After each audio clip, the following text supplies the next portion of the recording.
بالنسبه لي مركز خط النص ده هو اصعب مركز في لعبه كره القدم، لان ده المركز اللي بيربط الفريق كله ببعضه. لو خط النص بتاع الفريق مش في يومه، ولا الدفاع ولا الهجوم هيبقوا في يومه. عشان كده اساطير المركز ده مش كتير قوي، بس لما تلاقي لعيب خط نص الناس بتقول عليه اسطوره، اعرف انه لعيب مش عادي. في الجيل الحالي في برشلونه ومدريد ابرز لعيبه خط النص هم بيدري وبيلينجهام، لكن زمان كان في اسطورتين في ارض الملعب، انيستا ومودريتش. لو رجعنا بالزمن لسنه 2012 العالم كله كان واقف بيتفرج على جيل استثنائي في نص الملعب. عندك ساحر اسمه اندريس انيستا، لا صوته عالي ولا شعره غريب ولا بيعمل شو، بس كل لمسه منه كانت بتقول دي لمسه ساحر. وكان في واحد جاي من كرواتيا هادي وشكله بسيط، بس مع الوقت قلب فريق ريال مدريد كله وبقى عقل ريال مدريد الحقيقي. ومن هنا بدأت المقارنات، مين الأفضل؟ مين اللي فعلا بيفهم الكورة مش بس بيلعبها؟ مين اللي بيتحكم في الريتم وبيكسب الماتش من غير ما حد يحس؟ انيستا ولا مودريتش؟ النهارده مش جايين نتحيز لحد ولا نقف في صف أسطورة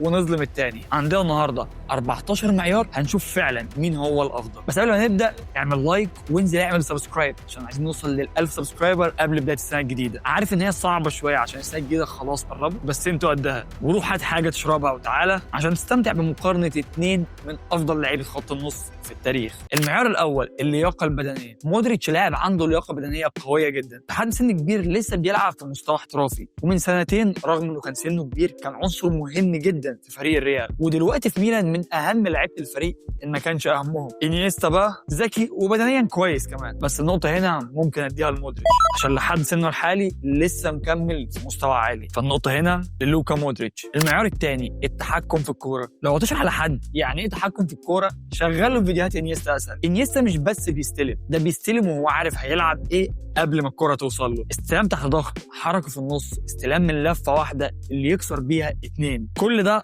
طبيعي جدا عنده. مودريتش ممتاز لكن تحكمه عملي اكتر، يستلم عشان يلعب مش عشان يبدع زي انيستا. انيستا هنا بياخد النقطة 100%. المعيار الثالث الرؤية وصناعة اللعب. الرؤية مش بس انك تشوف زميلك في الملعب، الرؤية انك تشوف الخصم كمان. ومودريتش عنده قدرة رهيبة على قراءة الملعب بالكامل، يعرف امتى ينقل اللعب، امتى يلعب باص بين الخطوط. لكن انيستا كان دايما بيلعب تمريره غير متوقعه، تمريره تخليك تقول هو شافها ازاي. وده الفرق بين صانع لاعب ممتاز وصانع لاعب عبقري، فالنقطه هنا لانيستا. المعيار الرابع المراوغه. مراوغه انيستا مش استعراض ولا سكيل ولا لقطه للتيك توك، مراوغته ليها هدف واضح، فتح مساحه، كسر ضغط، او تحرير زميل تاني، خطوه صغيره ولمسه خفيفه، وجسمه دايما بين الكوره والخصم. مودريتش بيراوغ بس مراوغته مبنيه على الحركه اكتر من اللمسه، والنقطه هنا لانيستا. المعيار الخامس الذكاء التكتيكي. هنا هنقارن عقل بعقل. مودريتش لاعب فاهم كل ادوار خط النص، يعرف امتى يبقى 6 وامتى يبقى 8 وامتى يدخل كانه 10، بيخلق الماتش كانه مدرب جوه الملعب. انيستا ذكي بس زي ما قلت ذكائه ابداعي اكتر، مش تنظيمي زي مودريتش، فالنقطه هنا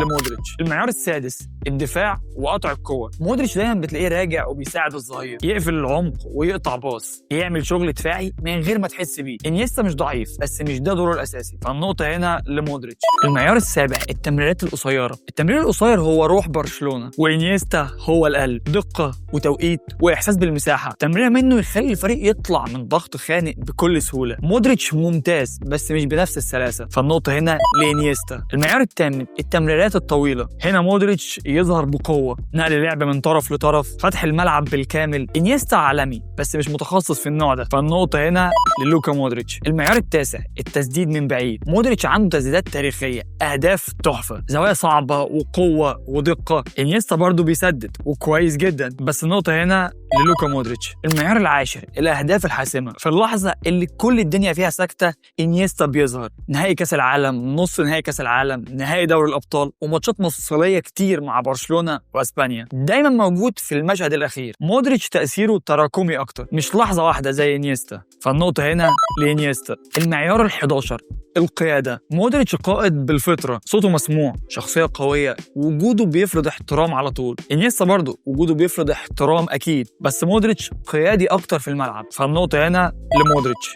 المعيار ال12 الثبات في المستوى. مودريتش لعب قمه لسنين كتيره جدا. انيستا مستوى عالي بس الاصابات ممكن تكون قللت مسيرته شويه، فالنقطه هنا لمودريتش. المعيار ال13 التاثير في الفريق. برشلونه من غير انيستا يفقد الروح والسلاسه والابداع. مدريد يقدر يكمل من غير مودريتش فتره، بس برشلونه من غير انيستا صعب. وديك شفت برشلونه قعد قد ايه لحد ما جه بدري عوض 1% من انيستا في قلب الملعب، فالنقطة هنا لانيستا. المعيار ال 14 والاخير، الارث الكروي. انيستا مش مجرد لاعب، ده مدرسة، غير مركز خط النص وخلى العالم كله يقلد اسلوبه. مودريتش اسطورة محدش يقدر ينكر، بس انيستا تاريخ، فالنقطة هنا لإنيستا. وهي دي النتيجة النهائية، واحترام كبير لأسطورتين من أعظم ملامس الكرة في التاريخ. هي دي المعايير وده رأيي الشخصي، بس أنت أكيد ممكن تكون مختلف معايا في معيار معين، عشان كده هستناك في الكومنتات إيه هو المعيار اللي اختلفت معايا فيه، وأنا هتناقش معاك وهعرف رأيك بالظبط. ما تنساش تعمل لايك وسبسكرايب، وقول لي الجمعة الجاية عايز حلقة مقارنة بين مين ومين، وما تنساش برضو تقيم السلسلة دي، قول لي حلوة السلسلة دي أكمل فيها ولا لا. وبس كده، ما تنساش تشوف آخر فيديو نزلته على القناة مقارنة رافينيا وفينيسيوس جونيور، واشوفك الفيديو الجاي. سلام.